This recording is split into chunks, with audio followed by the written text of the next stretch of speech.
కవిత గారు మాట్లాడుతున్న మాటలు ఎట్లా చూడాల్సిన అవసరం ఉంది? అంటే డెలిబరేట్గా కాన్షియస్గా మాట్లాడుతున్నది ఆమె.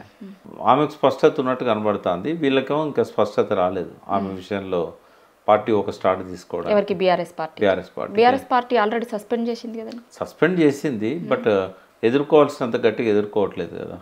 ఇప్పుడు ఆమె రకరకాల ఆరోపణలు చేస్తూ ఉంది. ఎవరి మీద చేసినా పార్టీ నాయకులే కదా, గట్టిగా రిటాలియేట్ చేయాలి. ఇప్పుడు వేరే వాళ్ళు ఎట్లా మాట్లాడితే రియాక్ట్ అవుతారో అదే స్థాయిలో రియాక్ట్ కావాలి. సో స్లోగా ఎమ్మెల్యేలు మాట్లాడే స్థాయి వరకు వచ్చింది అది. ఇట్లా కాకుండా పార్టీ ఒక క్లియర్ కట్ స్టేట్మెంట్ ఇవ్వాలి.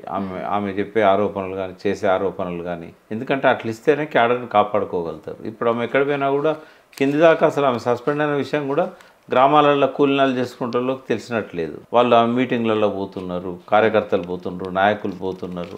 పార్టీ ఒక స్టాండ్ తీసుకోవాలి. ఆమె ఉద్దేశపూర్వకంగానే మాట్లాడుతున్నట్టు కనబడతా ఉంది.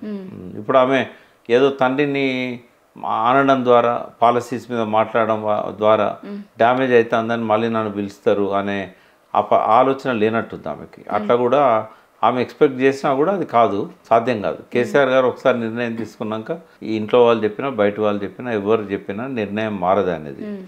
అది ఆమెకు కూడా బాగా తెలుసు. ఆమె ఎంత మొండో ఆయన అంతకంటే మొండి. కాబట్టి అది సాధ్యం కాదని తెలిసినా కూడా ఇట్లా మాట్లాడుతున్నది అని అంటే క్యారెక్టర్ అసాసినేషన్ చేస్తున్నది. ముగ్గురిది, హరీష్ రావుది, కేటీఆర్ది అండ్ కేసీఆర్ది చేస్తూ తను క్యారెక్టర్ అసాసినేషన్ చేసుకుంటుంది.